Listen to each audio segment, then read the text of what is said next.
part of my job, is to ensure that we're measuring the right things that are actually making a difference, right? Not just for the sake of measuring it, though. Once it's done, it leads to a lot better results and some autonomy too. Welcome to Bullhorns and Bullseyes, the podcast where precision meets promotion. I'm Tom Nixon. And I'm Curtis Hayes. We're thrilled to have you join us as we discuss the ever-evolving world of sales and marketing. Every week, Curtis and I bring our own specific experiences and expertise, along with a special guest who has stories to tell and lessons learned to share. We're here to help you with strategies that hit the mark and amplify the marketing. Before we kick off today's episode, make sure to hit that subscribe button to stay in the loop. And if you find our discussions on target, leave us a review. Your feedback means a lot to us. Now get ready for insights, tips, and conversations that will up your marketing game. It's Bullhorns and Bullseyes with Curtis Hayes and Tom Nixon. Let's ride. Well, Curtis, as Yogi Berra might say, if you don't know where to start, go back to the beginning. And we're going to do that today. We're not starting, but we're concluding season 1 of our podcast here. We're wrapping things up into a tidy little bow, and we want to go back to where it all began, a 3-episode story arc with a friend of yours by the name of Mario. And we're going to bring him back today. I'll let you introduce him, and we're going to bring him back today. We're going to kind of go back in time, talk about where we left off, and then we're going to see what's happened since, and then we're going to maybe forecast what's to come in season 2. How does that sound? That sounds awesome. Yep, this is definitely where it all started, and it's great to kind of wrap it all up, put a bow on it, and a lot's happened this last year since we started. I mean, we'll recorded about 40 episodes in a year, and that's been a lot of work and a lot of fun, and I think we'll talk about that in our final episode. But this all started from wanting to have Mario share a little bit of his journey in the marketing and advertising space, and quite a journey it's been over the last 7-8 years, and even this last year we've worked on a few new things together. So I'm excited to kind of dive into those things today. Sounds good. Well, let's bring him on. I'm going to make you say his last name this time. Yeah, Mario Tequila. Did I get it right? Nope, Tequila. Oh, No, because I thought it was tequila. I'll tell you, tequila sounds cooler. So It does. but it is tequila. I know. I've been drinking tequila. The other day was my birthday, and I got a few bottles for my birthday. So tequila's on the mind. Nice. Well, Mario, whatever your name is, welcome back to the podcast. We don't need to necessarily dive in a lot of great detail into the first 3 episodes, because we'll encourage people to go back and either listen to or watch those. But I think where we left off, we started with sort of your journey into what marketing at a high level was then, could be, evolved into. We walked through some of the systems that your team put in place. And I think importantly, we ended up at a place where you now have very rigid systems in place to not only execute the things that you're doing throughout the entire life journey of a prospect who becomes a client, et cetera, but then measurables around where you're achieving success or not at every step of the way. Is that a good summation in your view? That's exactly right. Because what you don't measure, you cannot manage. And that's really a philosophy that we've adopted, not just in the marketing world, which is what we're talking about, but in the operations world of our company too. Yeah. And it's interesting because there's this weird, I think, this weird dichotomy, or maybe it's a conflict where people start doing some marketing, modern marketing, and they're like, we want to measure everything. Of course, right? But then they don't really want to put all of the systems in place, Curtis, to truly measure every bit of the outcome. For whatever reason, I don't know if they're afraid of what they might find out, or they think just starting something is going to magically create success. But even down to the minor detail as to who's answering the phone and how are they answering the phone. Yeah, without getting into specifics there, because I know we're going to dive into it, I think there's so much data you have access to. There's so many things that we're all responsible for, especially in a small business. You're wearing a dozen different hats. And so data is flying at you at a constant rate. And weeding through that and being able to take action on any of that, I think, becomes really difficult. So I think if you take a step back and you say, okay, first, what are our KPIs? What are the key performance indicators? What are the things that are going to move the needle, starting with revenue and profit, of course, right? So from there, now let's talk about all those things that influence that. I think you should then do some delegation to say, hey, I've got certain teams that need to take ownership for these KPIs, and they should be measuring and reporting back into me, which Mario, as COO, I'm sure you do. Add key performance indicators and metrics that you have team members that are responsible for, and they're measured and sort of scored on whether or not, from a performance perspective, they're actually hitting those.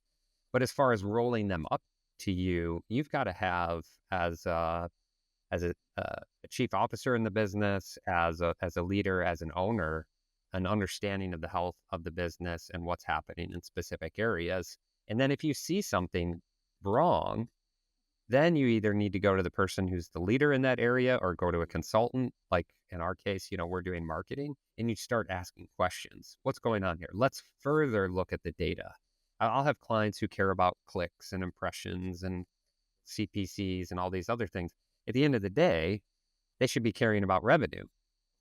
Is what we're doing actually growing their company, right? So that should be what they're focused on. And then if revenue isn't growing, okay, hold me accountable to why it isn't, and ask for an explanation that is backed by data. Yeah, well said. And I think that once you, and we'll take a step back to the KPI piece of this and kind of holding people accountable. But what's interesting is in an organization, you have your mission statement, you have your vision statement. For ours, supporting people in need and in the homes is our statement. Revenue generation, profit generation is really the core of the business, obviously, because any business that is in there is in it for value creation. When you look at KPIs, what's interesting about KPIs, even in the operational space, you can assign things to people that you think are moving the needle, but you're just measuring maybe the wrong indicators, right? And you're thinking that, let me hold this person accountable for something that could be trivial, right? So part of part of my job actually, here, is to ensure that we're measuring the right things that are actually making a difference. Because you can measure everything. I mean, you can measure data. I mean, you guys know, right? You're practically data scientists at this point, So you can measure every little indicator. And what we found here, which is challenging, was let's assign things that actually move the needle in the direction that we want the company to go, but specific to their job, right? Not just for the sake of measuring it, though, for the sake of measuring it to ensure that they're working towards something that the organization needs them to work towards. And by doing that, what's really nice about doing that is it leads to less micromanagement on the operational end and actually more autonomy on the employee's end. Hey, you have these KPIs to hit. We don't care how you hit them. They're there for you to decide and for you to work towards and innovate towards hitting them, right? So at least that's really exciting for me, to put that puzzle together piece by piece with these KPIs. But I think it's really good for all businesses to implement, and it takes a long time. But once it's done, it leads to a lot better results and some autonomy too. Yeah. And I think too about connecting the streams of the various KPIs. So you mentioned, we're practically data scientists. The point I was making earlier is that I think as data scientists or data-driven advertisers, there's a challenge to not be overwhelmed and overimpressed with the fancy stats, which is, look at all the clicks I sent to your website. These were all leads, right? Or, hey, we sent 10 qualified leads this month. And then, as we've talked about at the beginning of the year and throughout the season, Curtis, there's this divide between what happens in marketing and what happens in sales, and then sales reporting back into the business, what worked and what didn't. And so you brought up a concept, Mario, that I'd like you to expand upon, is that, and it's a critical piece, is if you're engaging in the types of activities that we've been recommending and discussing, the concept of sales readiness is something that is critical to making this work. What do you mean by sales readiness? Sure. So, um, Curtis and I talk about this a lot. And we had a discussion, before this, that your marketing channels can be bringing in many leads. And when you make a tweak to one of those marketing channels, you put more capital into pay-per-click advertising, right? You're going to get more leads. Now, the magic is, are you ready to convert those leads into paying customers? Is your company ready internally to ensure that that happens? Because if not, you just put the money into that that lead gen source, and you're just not ready to ensure that that turns into revenue, right? So a good example with that is, our company went through this. We put a lot into our different marketing channels, pay-per-click advertising, being one of them. And what an influx of leads that we got. However, our conversion rate either stayed the same or actually got worse. And one could say, well, how can conversion get worse? Well, when you're increasing leads, okay, you go from 100 leads a week to 200. Well, now you need to convert twice as many for your conversion rate to also stay in that zone, if you will. We'll call it 50% for conversation's sake. And if not, what's happening is you're pumping money into a channel and it's just not paying off. So one thing that, kind of struck us is that we noticed that we're paying a lot for leads. And we looked at our CRM, we use Salesforce, and we're like, look at all these leads. Why and how is it possible that our conversion rate is going down, or we're converting the same amount that we were last month or last quarter? And what we analyzed and actually ultimately leading us to get a sales consultant was that the folks that were actually taking the incoming calls, we never really analyzed how well they were doing at converting. So we always converted it at a consistent rate. And when we added more leads, that doesn't mean that they're converting any better. They're going to convert the same amount. So what we did was we implemented, call rail. I think I alluded to that in another podcast of ours. The unique part about call rail it's not just that you're able to attribute that lead to your web site or your page or wherever you put that significant number or that special number that would lead to it, was that you get the opportunity to listen to your sales calls. And upon reviewing some of these sales calls, we pumped the brakes. We're like, whoa, wait a minute. What did that representative just say? What did that person that answering just say? No wonder we lost that client, right? Or that customer. We didn't provide them with the insight that they're looking for and the comfort for them to come to our company and use us for services. And furthermore, even if we did a really great job with that sales call per se, there was no action item to follow up. It was just, call us back when you need us, when you decide, when you converse with your family or whomever, give us a call back. There was no action item. We left the ball in their court per se. And listen, sometimes people just don't call you back. Sometimes they do, but we didn't have that follow-up to say, listen, we're going to schedule an appointment with you, for a week from now when you decide we can come out to analyze what's going on in the home. We didn't have that system set up. And we said, we need to fix this and we need to be ready for these leads that are coming in. Curtis, does this sound familiar as examples? I think I heard two examples. One would be training of the intake individual, but also, Murray, you mentioned another one, that not having a process for follow-up, right? So Curtis, these are, I'm sure, examples you've heard from other clients, or now you're saying, wait a minute, before we engage in these things that you want to hire me for, do you have these things in place, right? Yeah. So the example is exactly what I was talking about earlier, where you say, like, we had these high level KPIs, and I was asking to increase budget because I was seeing success, what appeared to be from a conversion perspective. And Mario saying, wait, I don't feel comfortable increasing the budget because my revenue's not increasing. And we said, okay, well, we gotta measure the quality of leads. So let's take that step. And then we realized there was this gap. Like, you're getting business from phone calls, but we're not measuring those. Okay, now we start measuring that. So this is a process, and you got to have some patience. You got to collect the right data to make decisions. And then it didn't take long. I mean, I think we started CallRail as a trial in mid-December, kind of over the holidays, and it was by February 1st. So it was 4 to 6 weeks that they said, okay, hold on here. We've been listening to phone calls. We've got some changes that we need to make internally, which bravo to you guys, Mario, for like taking the ownership on that, saying, hey, you guys are doing a good job, but like we can do better too.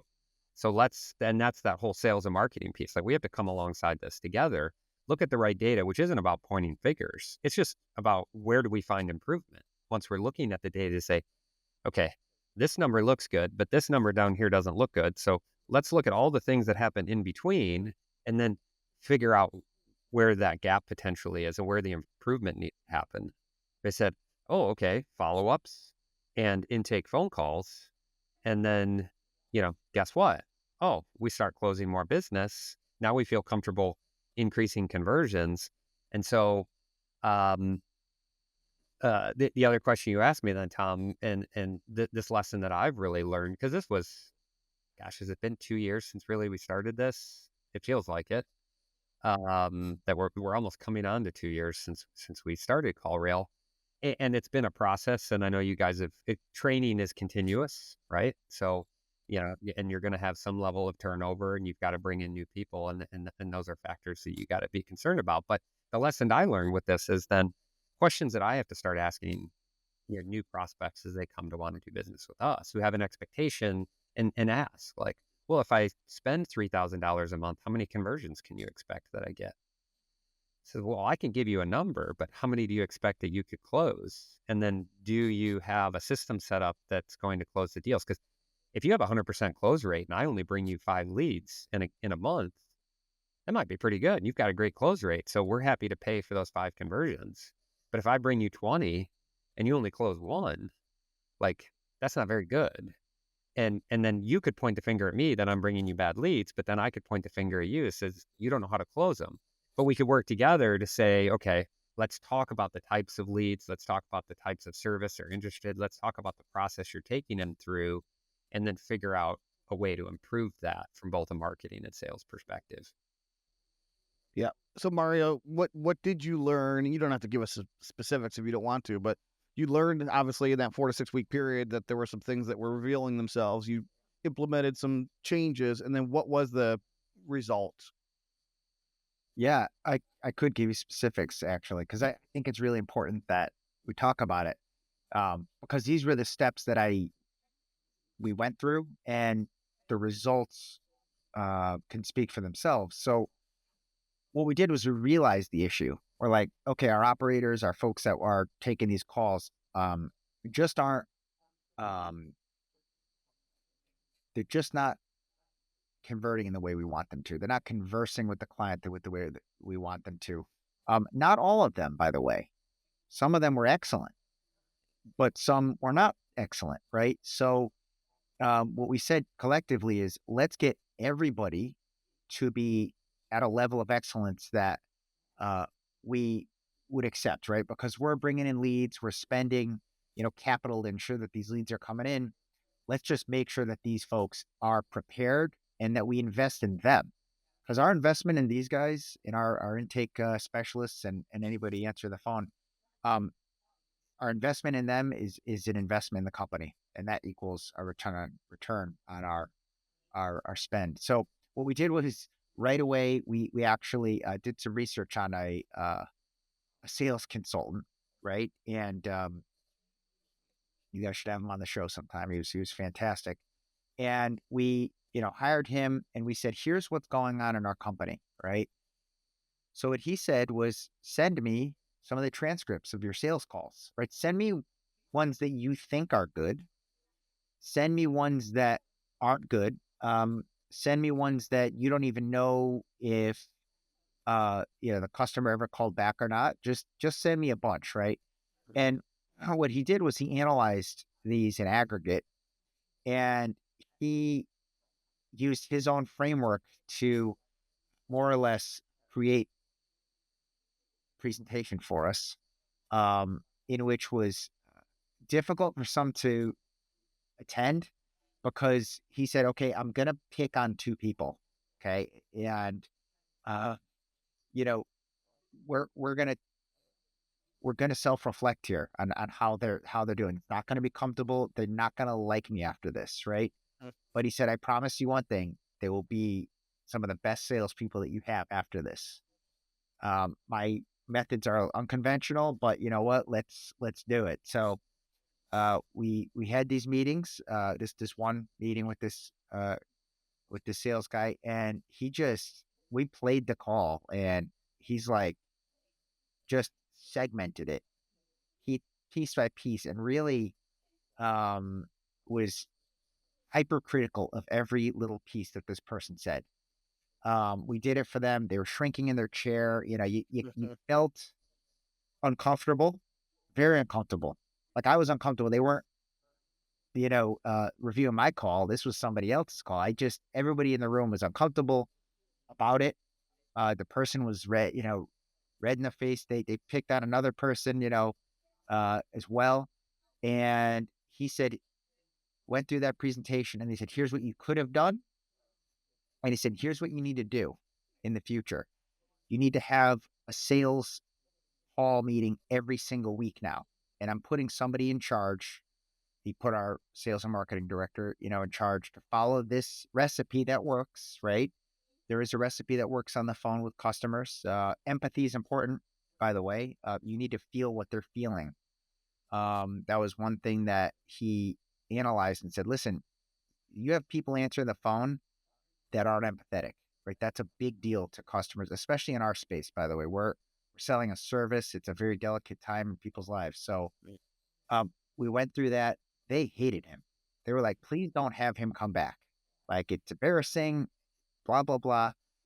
We're like, okay, we won't have him come back, but you're going to come to the sales meetings because we need you to improve.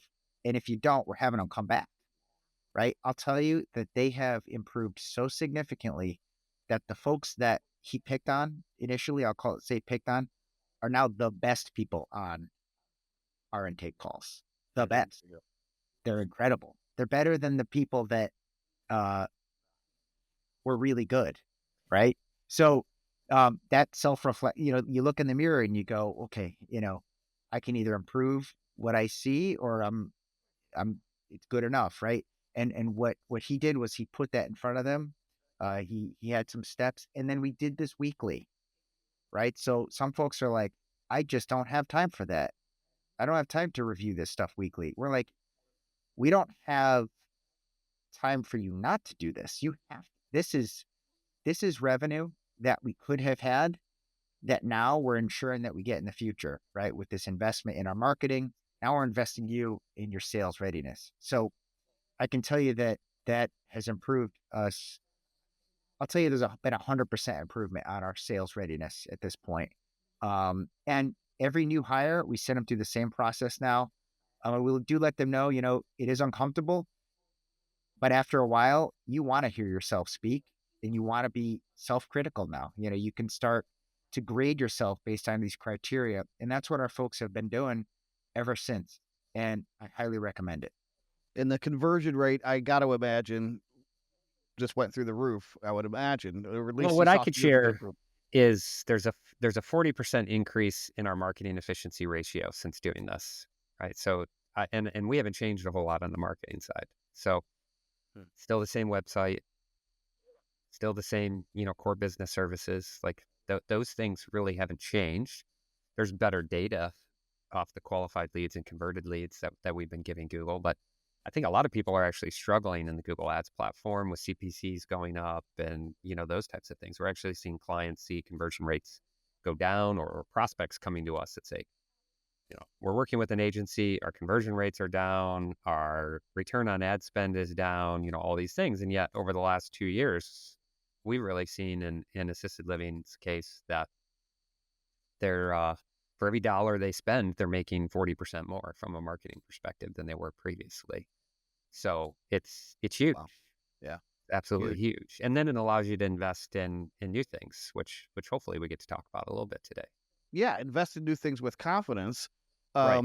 Why don't we, if we guys don't mind, I wanted to shift gears because, as I'm sure everyone knows, not every investment in advertising and marketing is necessarily designed to result in a direct sale right away, right? So, as companies evolve from when you're a stage 0, you're a startup, almost everything should be about client acquisition.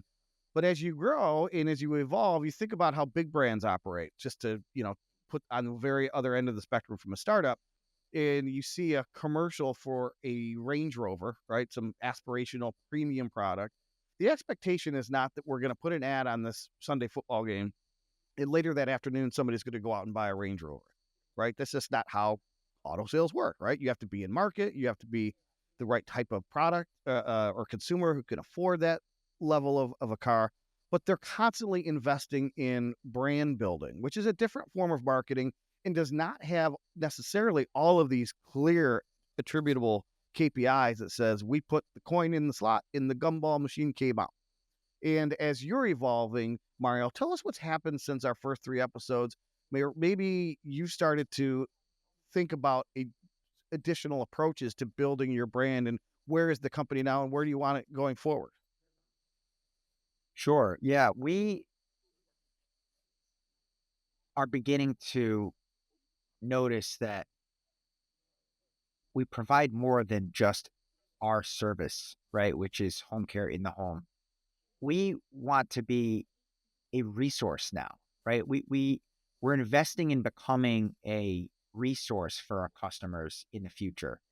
Um, we want them to think of our company name and think, let me check their website out or let me listen to some of their content.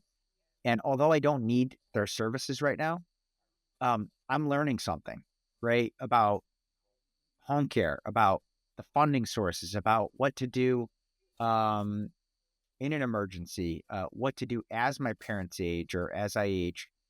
And by becoming that resource, not only is it, I mean, it's a good thing, right? If you think, I mean, it is a good thing. We're doing a good thing for people. We're helping them to be prepared for later in life or when they need our services. So that feels good. But we're also becoming that name where they said, gee, I read that article or I saw that video that showed us about estate planning or that showed us about the different options for senior care. And gee, what was that company again? Right? That we learned all that great information about. And really that's marketing that transcends from, like you said, the Range Rover where nobody's going to go out and buy it right now, but they saw that commercial or they saw that, uh, blog, that infographic, that podcast, whatever it might be. And they said, now is the time. What was that company? And now it's fresh in their mind to say, they helped me before with that resource. I'm going to give them a call because I need them now, right, for something. So that's been sort of our next mission in our company, in our marketing, is to really provide value now, not just value in the home, because that's what we do, but to provide value to our prospective customers and professionals and just any individual or institution that could possibly need some advice on senior care. Yeah. So it's sort of like a deferred gratification type of approach, right? So, but when your proverbial Range Rover customer decides that either their lease is up or they want a new car, they're not going out shopping for new cars. They're going to the Range Rover place to pick out the Range Rover they want. And that's kind of what you're doing. And Curtis, this is not an approach I don't think that you would recommend first to it or even exclusively. But you found that once all these other lead gen activities are in place, isn't it way more effective when you layer on what you call brand work, you always say, what are you doing to build the brand, right? Yeah. Right. So demand generation versus demand capture. And I think once you have the systems in place where you're capturing demand that exists in your marketplace, you've got those systems in place and you're measuring, then growth and scaling has to come from building brand and generating demand. And um, demand generation in Mario's space, he's not gonna make people age. He's not gonna make people need things. There's some things that he can do. I mean, certainly families would, I would say many probably prefer that their mom or dad live at home as long as possible and not go to a facility. So that's certainly one of the things that you could do from an educational perspective to some degree, is to say, no, we're going to educate our communities on all the things that they can do to ensure that mom and dad stays in their home for as long as possible. And if they need us along that way to help support that that care, companionship, whatever it is, like, we're here, as a resource. But it's not just that somebody discovers that on their own, or they're talking to a friend, so you should find a home care provider, and then they go and search for that, right? If you're doing those things ahead of time, as Mario was saying, now you become the brand that people trust and say, well, they did a good job the first year or two helping me keep mom and dad at home, but now I need some help. And I know who I'm going to go to because they've been helping me along the way. And that's the shift in mindset that I wanted to ask you about, Mario, because it takes a certain amount of faith. It takes a certain amount of willingness to say, I know I won't notice this happening today, next week, whatever, but the activities that a marketing consultant like Curtis would recommend maps to what you say to him is, this is the vision now. The vision isn't, can we increase our conversions 10, 20, 30%? Now the vision is, can we become the household name in an entire state for an industry, such that when people think of this service, they think of us first and they think of us as the premium provider of that service. That's exactly mapping to what you would do to build a brand. How uncomfortable was that for you, Mario, as a KPI driven, I need to know what levers are pulling what? And is it somewhat uncomfortable for you to say, I got to have a little bit of faith and I got to look at longer time horizons before I'm measuring success or failure? Very, very uncomfortable. I had a sense. Because this input does not necessarily give a direct output. Now, it does have an outcome, but the output is not so direct, right? So it's very difficult, or it was difficult for me, and Curtis and I had this conversation. How do I measure the effectiveness of this, right? I think the marketing efficiency ratio was something that Curtis introduced me to. Again, very uncomfortable still with it. I'm learning. I'm getting there. However, this is something that is the next step in at least our company's evolution, where, I can't just measure my conversion rate at this point, right? That's so easy. Did a lead come in? Did we convert it? This is content or branding that's going out, right? Radio, it's going out in podcasts, it's going out in online articles, it's going out in commercials or segments or news interviews and things. And one can say, well, you can measure that. You can measure that in views and different things. But I think what's uncomfortable for me right now, and I think that time will tell, and you have to have a little bit of faith just to say, okay, this is the next step, right? We've gotten this far doing what we've been doing, right? Let's now provide some resources.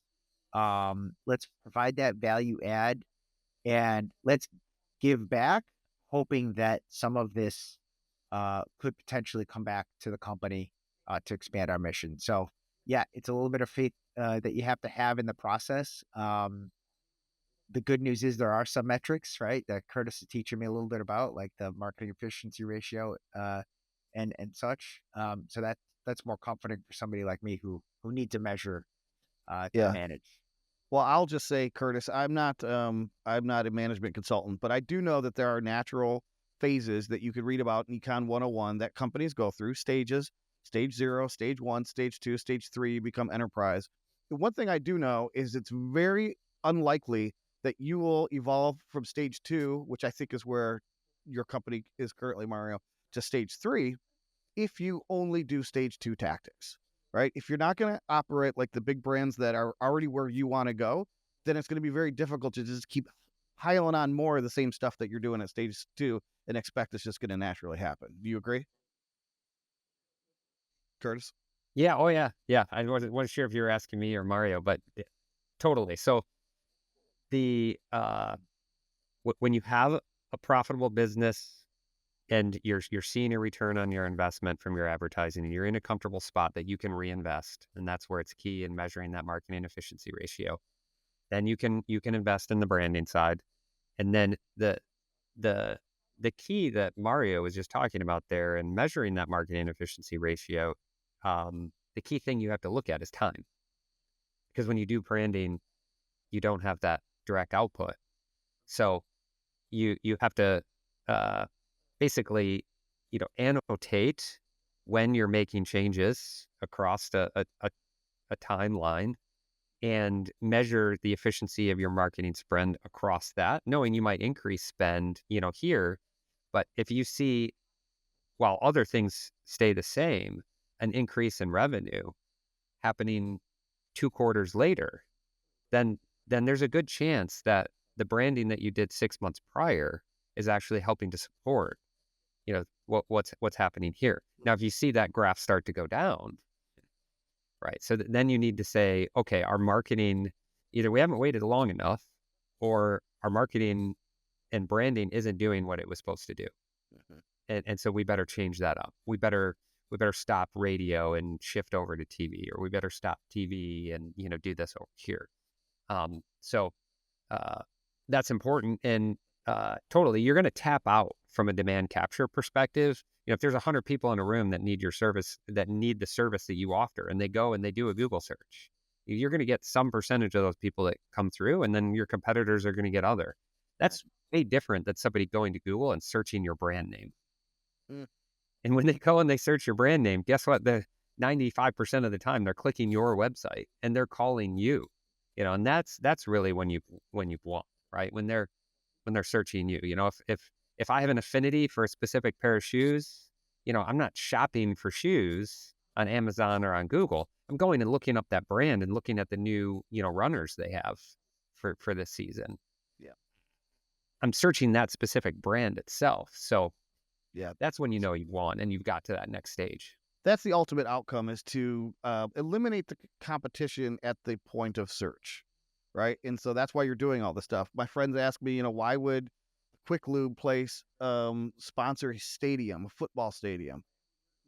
How many Quick Lubes would they need to pay for that? That's not what they're doing, right? They're not generating the lead. They're building a brand, and they might want to be acquired someday, or they might want to franchise. Who knows what it is? But Mario, we're to the point where we're going to have you back next year, and maybe we will have some KPI that says that we're seeing a lift, right?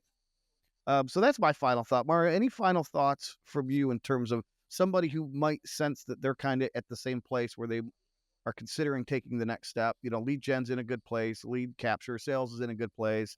Now it's now what? Well, any recommendations you would impart? Yeah, I think that I can't stress the importance of sales readiness once you implement this, right? So when you're ready, right, to accept these leads, and when your team is ready to sell well, then I think some of these other things should be implemented, right? So that you could be ready. Because if not, you are spending capital, right? Spending your hard-earned money on things that might be working, however, not necessarily turning into dollars. Like Curtis said, he can bring you many, many leads, right? And if you can't convert them, this is not marketing's fault. this is your ability to actually turn this into cash. Yeah, that's a great point, Curtis. I'll let you have the final thought. I just love the way you just put it, Mario. It might be working, right? You're looking at data that says it's not working. It might be. You're just looking at the wrong place, Curtis. Yeah, I like what he said there. It's turning that into cash, right? So you take those leads and turn them into cash, and that really is key. And I just want the feedback. I mean, honestly, when I come in and I want to do marketing, I want you to tell me, hold me accountable. Are they good leads? Are they not good leads? Let's look at this data together. If they're truly not good, we'll work to try to fix that. But if they're good leads and you're struggling to close them, then we've got to take a look at maybe pausing our ad spend, maybe taking a break until you find the right people or get them trained or change your processes or, one of those things. So there's nothing wrong with putting on the brakes for a little bit, right, in a process, and then let's turn it back on and let's start measuring again. And the worst thing that can happen is if Curtis doesn't know if the leads are good or bad because you're not reporting that back. Because what can Curtis change if he thinks every lead looks the same from him, right? You didn't tell me otherwise. So put that process in place. That's a lesson, I think, also from season 1 of Bullhorns and Bullseyes, which we are wrapping up. But you need to come back next week for the dramatic conclusion of season 1 of Bullhorns and Bullseyes, and then come back next season to see how the Mario saga ends up. So with that, we will leave you with that cliffhanger. We'll see you one more time. And we want to thank Mario DeQuilla for coming back one more time and learn more about him at assistedlivingct.com. Is that right? That's right. Thank you very much for having me. Yep. And more to come. Bye, guys.